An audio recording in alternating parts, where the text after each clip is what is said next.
Dear students, myself CP Saini, Assistant Professor in Chemistry, Government College, Sujangarh.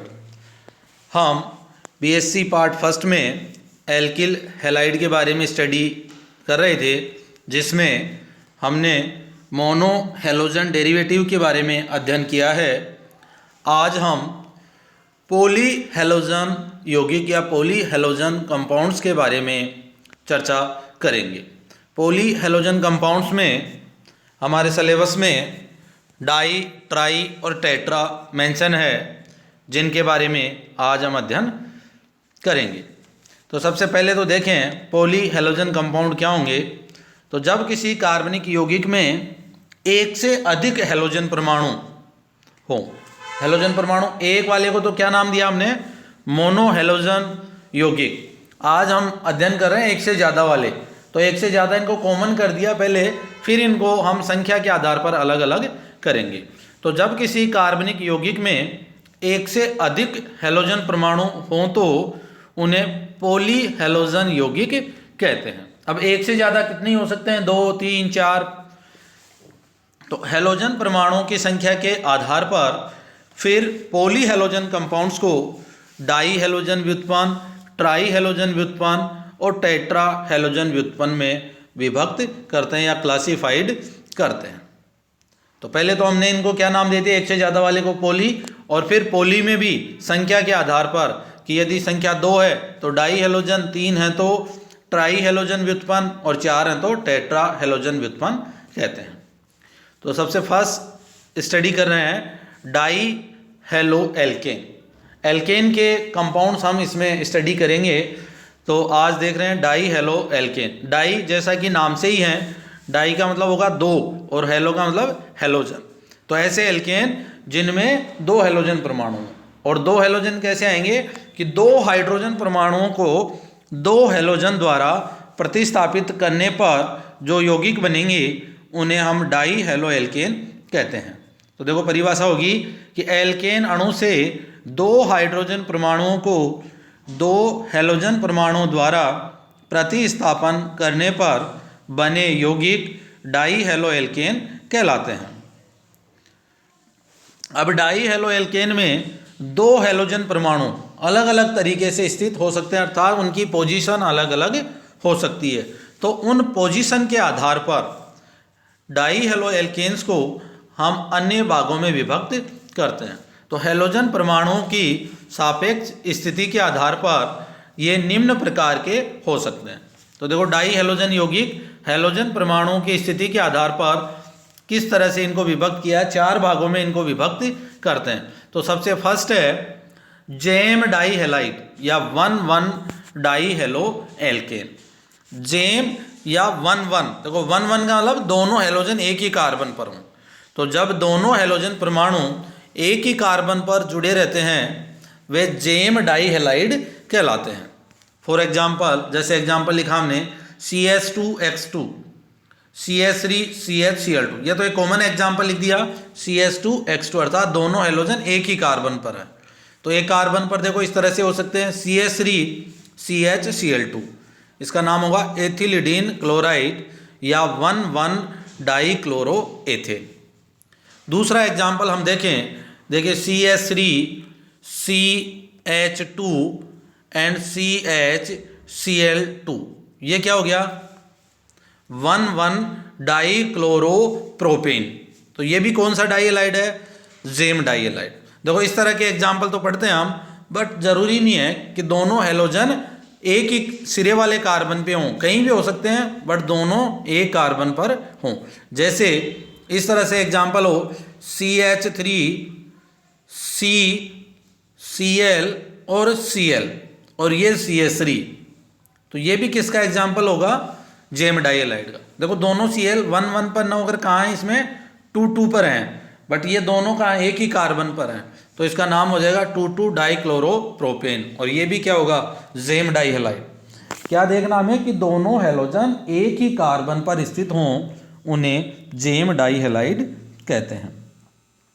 Second example है विस die halide या इन विस को मूलाभ डाई हैलाइड या 1,2 डाई हेलो एल्केन नाम देते हैं। 1,2 का मतलब दोनों हेलोजन परमाणु निकटवर्ती कार्बन परमाणुओं पर उपस्थित हों, अर्थात दोनों हेलोजन कहाँ हो, पास पास वाले कार्बन पर, उनको हम 1,2 या विस डाई हैलाइड कहते हैं।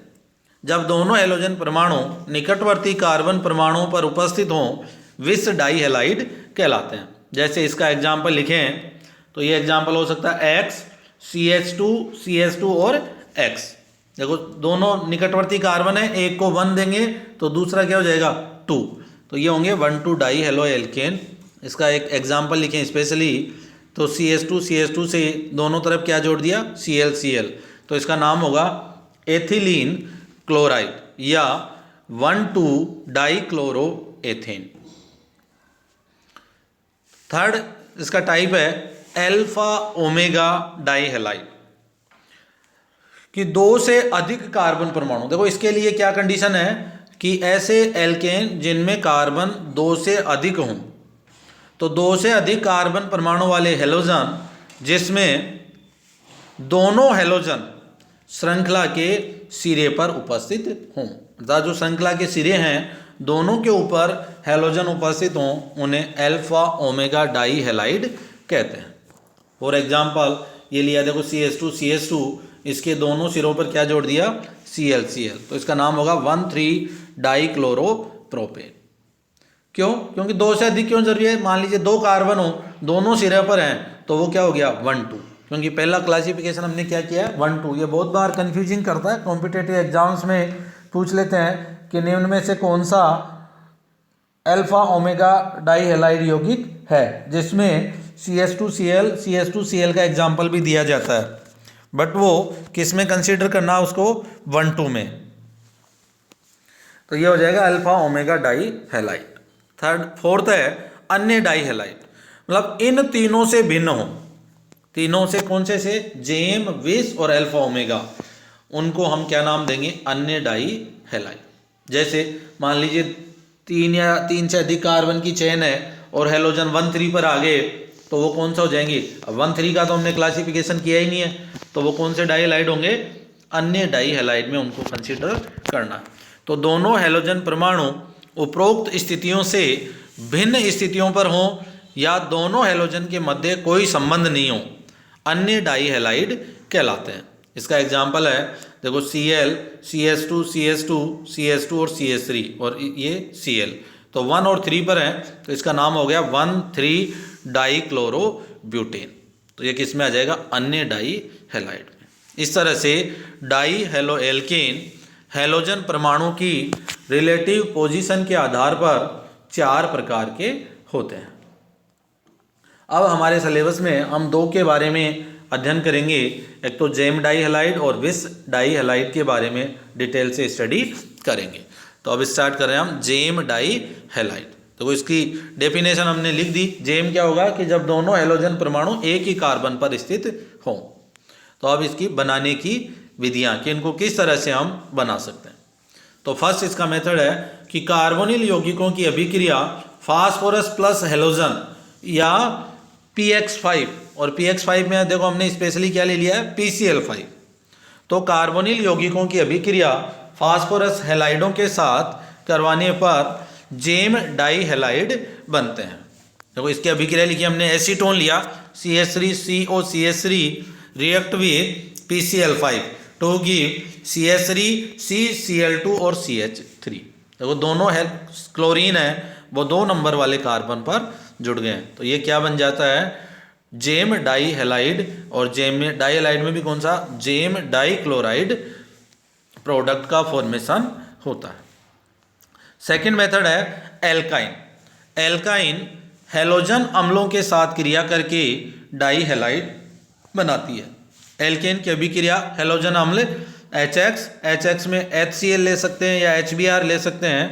HCl लेने पर डाई क्लोराइड बनेंगे, HBr लेने पर डाई ब्रोमाइड बनेंगे। तो एल्काइन के ऊपर HX का योग मार्कोनिकोफ नियम के अनुसार होता है। जो हमने पढ़ा है मार्कोनिकोफ नियम क्या कहेगा कि यदि किसी एसिमेट्रिक या असममित एल्कीन पर असममित अभिक्रमक HX का योग करेंगे तो हाइड्रोजन या पॉजिटिव पार्ट उस कार्बन पर जुड़ता है जिस पर पहले से हाइड्रोजन की संख्या अधिक हो। तो इसका एग्जाम्पल लिखा हमने CH3 triple bond CH triple bond CH plus HCl, तो इससे बन गया CH2 double bond CH Cl vinyl chloride. इस पर वापस HCl का योग करें तो देखिए हाइड्रोजन की संख्या अलग अलग है, एक पर 2 CH2 पर और CH पर 1। तो जैसे HCl का योग करेंगे तो इससे बनेगा CH3 CH Cl2 एथिलीडीन क्लोराइड। इस तरह से एल्काइन हैलोजन अम्लों के साथ क्रिया करके जेम डाई हैलाइड बनाते हैं। नेक्स्ट थर्ड मेथड है क्लोरोफॉर्म का Fe- जल के द्वारा अपचयन करने पर डाई क्लोरोमेथेन बनता है। क्लोरोफॉर्म का अपचयन करवाएं धातु उत्प्रेरक की उपस्थिति में तो इससे CH2Cl2 मेथिलिडीन क्लोराइड या डाई क्लोरोमेथेन का फॉर्मेशन होता है। इस तरह से इन तीन मेथड के द्वारा हम जेम डाई हैलाइड का फॉर्मेशन कर सकते हैं। इसके बाद इनकी फिजिकल प्रॉपर्टीज। शुद्ध अवस्था में या प्योर स्टेट में जेम डाई हैलाइड कलरलेस व स्वीट ऑर्डर वाले द्रव होते हैं। इनके क्वथनांक या बॉइलिंग पॉइंट हाई होते हैं। ये जल से भारी तथा जल में अविलय व कार्बनिक विलायकों में विलय होते हैं। इस तरह से ये क्या है जेम डाई हैलाइड की physical properties. Next gem di halide की रासायनिक गुण या केमिकल प्रॉपर्टीज। देखो केमिकल प्रॉपर्टीज जो हैं वो जेम की मोनो हैलाइड्स के इक्विवेलेंट ही हैं। जैसा मोनो में हो रहा है उसी तरह से जेम में होगा एडिशन, उसके आगे नेक्स्ट स्टेप उससे अलग हो सकती है, पर फर्स्ट स्टेप दोनों मोनो की तरह ही इसमें होती हैं। तो जैसे मान लीजिए हमने मोनो हेलो एल्केन में पढ़ा था एक्वस बेस के साथ अभिक्रिया, तो मोनो में तो सीधा क्या बन जाता है अल्कोहल। जब जेम में एक्वस बेस से रिएक्शन करेंगे तो क्या जुड़ेंगे 2 OH, और हम जानते हैं कि एक कार्बन पर 2 OH स्टेबल नहीं होते हैं, तो वहाँ से वाटर मॉलिक्यूल एलिमिनेट हो जाता है और प्रोडक्ट का फॉर्मेशन होता है। इस तरह से gem di halide aqueous base के साथ क्रिया करके कार्बोनिल यौगिक बनाते हैं। तो देखो इसकी रिएक्शन देखें हम फर्स्ट कि जेम डाई हैलाइड जलीय क्षार के साथ जल अपघटित होकर कार्बोनिल यौगिक बनाते हैं। देखो फर्स्ट अभिक्रिया है CH3CH Br2, एक्वस बेस से ये बन गया CH3CHOH का होल ट्वाइस, अनस्टेबल कंपाउंड का फॉर्मेशन हो रहा है। इससे क्या निकल गया वाटर मॉलिक्यूल और क्या बन जाता है एसिटाल्डिहाइड का फॉर्मेशन होता है।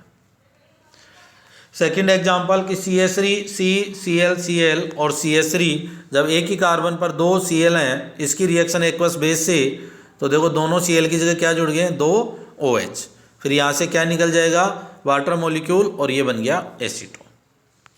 इस तरह से जेम डाई हैलाइड यदि दोनों हेलोजन एक नंबर कार्बन पर हैं तो बनेगा एल्डिहाइड, और बीच वाले कार्बन पर हैं तो बन जाता है कीटोन का फॉर्मेशन होता है।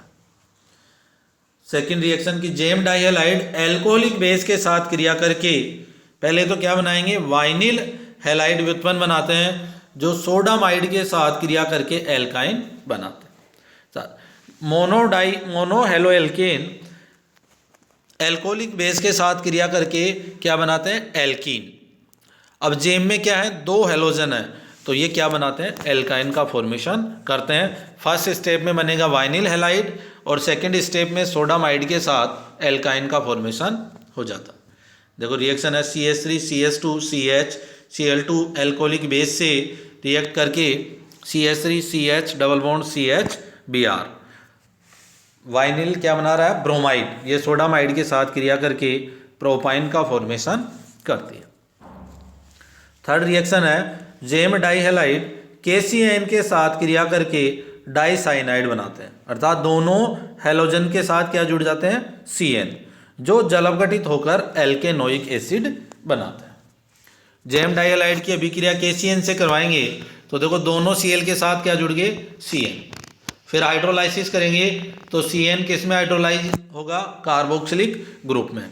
अब एक कार्बन पर 2 कार्बोक्सिलिक ग्रुप हैं तो जैसे इसको हम गर्म करते हैं तो क्या निकल जाएगा, CO2 और कार्बोक्सिलिक एसिड बन जाएगा और ये बनेगा प्रोपेनोइक एसिड का फॉर्मेशन हो जाता है। इस तरह से जेम डाई हैलाइड KCN के साथ क्रिया करके एल्केनोइक एसिड का फॉर्मेशन करते हैं। Next reaction, gem di halide zinc चूर्ण के साथ गर्म करने पर उच्च एल्कीन का फॉर्मेशन करते हैं। यदि इसको जिंक चूर्ण के साथ गर्म किया जाए तो जिंक डस्ट या जिंक चूर्ण दोनों हैलोजन को हटा देता है और आपस में ये दोनों, इसके दो मॉलिक्यूल जुड़कर एल्कीन का फॉर्मेशन करते हैं। तो जैसे एथिलीडीन क्लोराइड के दो मॉलिक्यूल लें, इसको चूर्ण के साथ हीट करें तो देखो क्या बन गया, 2 ब्यूटीन का फॉर्मेशन होता है और को प्रोडक्ट जिंक क्लोराइड निकल जाता है। इस तरह से gem di halide zinc dust के साथ गर्म करके ने पर एल्कीन बनाता है। ये हमारे डाई हैलो एल्केन में है जेम डाई हैलाइड। इसके बाद नेक्स्ट अपने सिलेबस में जो मेंशन है वो है विस डाई हैलाइड और उसके बाद ट्राई और टेट्रा हैलो कंपाउंड्स, जिनका अध्ययन हम नेक्स्ट वीडियो में करेंगे और इसको आप अच्छे से पढ़ेंगे। कोई भी समस्या होगी तो हम डिस्कस करते रहेंगे। Thank you.